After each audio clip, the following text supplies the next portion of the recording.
Hello అండి. నమస్తే అందరికీ. Welcome to my channel. ఎలా ఉన్నారండి అందరూ? ఈరోజు వీడియోలో ఎంతో టేస్టీగా స్పైసీగా ఉండే బీరకాయ కూరని చూపించబోతున్నాను. చాలా అంటే చాలా టేస్టీగా ఉంటుందండి. ఈరోజు ఇక్కడ నేను చూపిస్తున్న విధంగా బీరకాయ కూరని చేయండి. అసలు చికెన్ మటన్తో పోటీ పడే కూరలు ఏమైనా ఉన్నాయంటే వాటిలో ఈ బీరకాయ కూర కూడా ఒకటి. చాలా అంటే చాలా రుచిగా ఉంటుంది. మీరైతే నా కోసం వీడియో ఎండింగ్ వరకు చూసేయండి. మీకు నచ్చితే తప్పకుండా చిన్న లైక్ ఇచ్చి సబ్స్క్రైబ్ చేసుకోండి. ఇప్పుడైతే ముందుగా స్టవ్ ఆన్ చేసుకొని ఒక కడాయి పెట్టుకుంటున్నాను. కడాయి హీట్ ఎక్కిన తర్వాత 6 నుంచి 7 స్పూన్ల వరకు ఆయిల్ వేసుకోవాలి. ఆయిల్ హీట్ ఎక్కిన తర్వాత ముందుగా మనం పోపు దినుసులు వేసుకుందాము.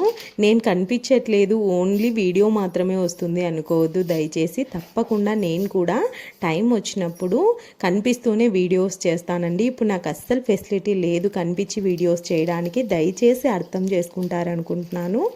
ఇప్పుడు ఆయిల్ హీట్ ఎక్కిన తర్వాత ముందుగా కరివేపాకు, తర్వాత చిన్న స్పూన్తో 1 స్పూన్ జీలకర్ర వేస్తున్నాను.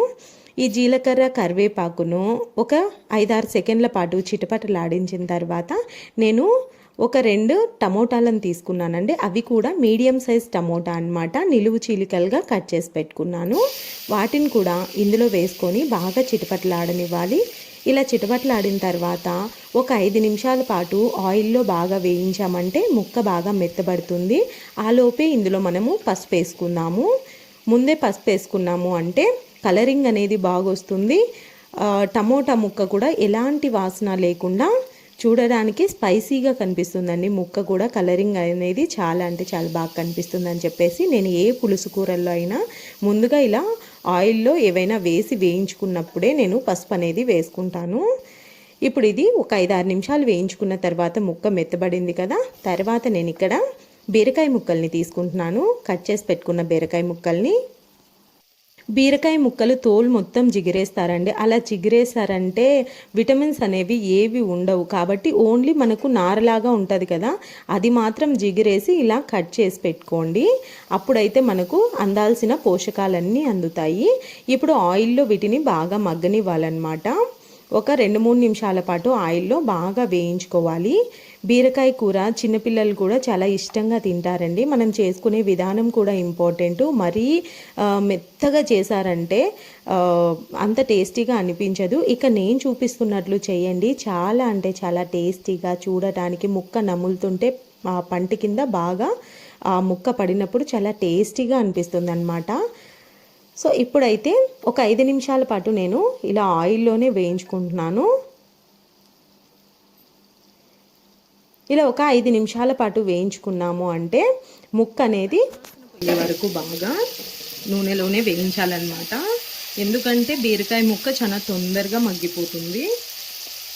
వాటర్ ఏం అప్పుడే యాడ్ చేయాల్సిన అవసరం లేదు. ఇప్పుడు నేను అల్లం వెల్లుల్లి పేస్ట్ వేసాను. అల్లం వెల్లుల్లి పేస్ట్లో ఆడిచ్చేటప్పుడే శనగకాయ పప్పులు కూడా వేసి బాగా వేయించుకున్న శనగకాయ పప్పుల్ని కూడా అల్లం వెల్లుల్లిలో వేసి బాగా మెత్తగా పేస్ట్ లాగా వేయించాను అనమాట. ఈ పల్లీలు వేస్తే ఏంటంటే కూరకి చిక్కదనం అనేది వస్తుంది.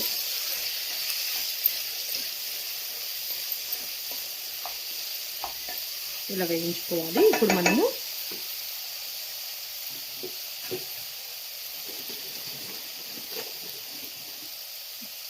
రుచికి తగినంత ఉప్పు వేయించుకోవాలి.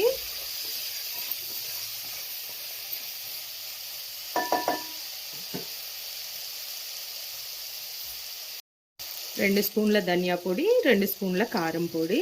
ఇందులో మనము శనగకాయ పొడి వేసినాం కాబట్టి, అంటే పల్లీల పొడి వేసినాం కాబట్టి కారం కొంచెం ఎక్కువే పడుతుంది.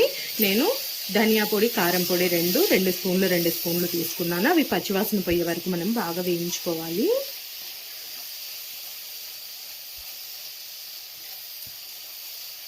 మనకి ఘాటు వాసన వస్తుందన్నమాట. పచ్చివాసన పోయి బాగా వేగినాయి అనుకునేటప్పుడు మంచి ఘాటు వాసన అనేది వస్తుంది. అంతవరకు మనము వాటర్ ఏమి వేయకుండా బాగా వేయించుకోవాలి.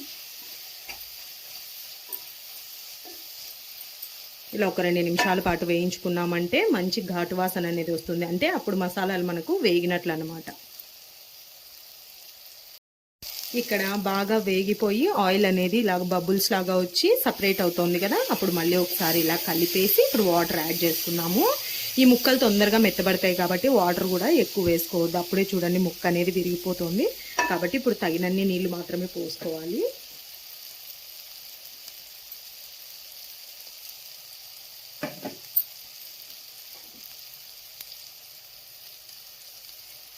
ఇవి నేను మసాలా ఆడిచి పెట్టాను కదా, అల్లం వెల్లుల్లి పేస్ట్, ఆ నీళ్ళే అనమాట.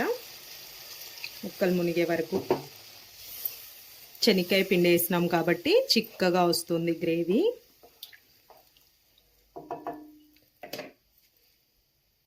ఈ శనక్కాయ పిండినే పల్లీల పొడి అంటారనమాట కొన్ని చోట్ల. ఇది ఖచ్చితంగా ఈ కూరలోకి అంటే ఈ బీరకాయ కూరలోకి ఖచ్చితంగా శనక్కాయ పిండి అంటే పల్లీల పిండి పడితేనే ఒక 2-3 స్పూన్లు సరిపోతాయండి పల్లీలు.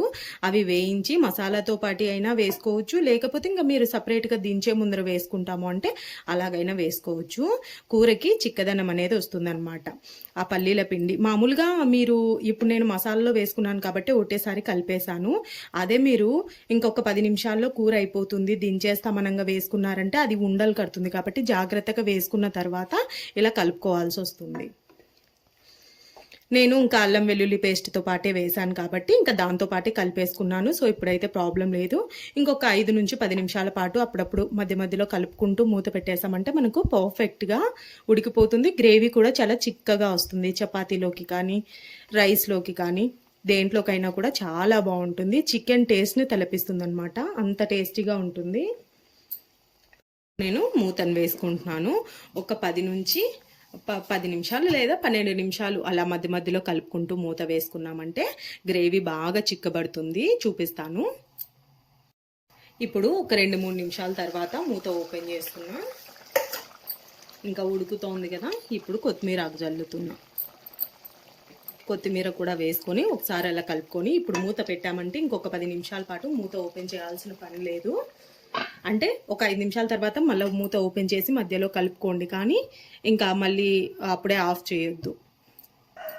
ఇప్పుడు 10 నిమిషాల తర్వాత స్టవ్ ఆఫ్ చేసుకొని అప్పుడే మూత తెరచకుండా ఇంకొక 5 నిమిషాలు అలాగే ఉంచిన తర్వాత మూత ఓపెన్ చేసాము అంటే గ్రేవీ మొత్తం చిక్కబడి వేడిగా స్పైసీగా ఉండే బీరకాయ కూర తయారైపోయిందండి.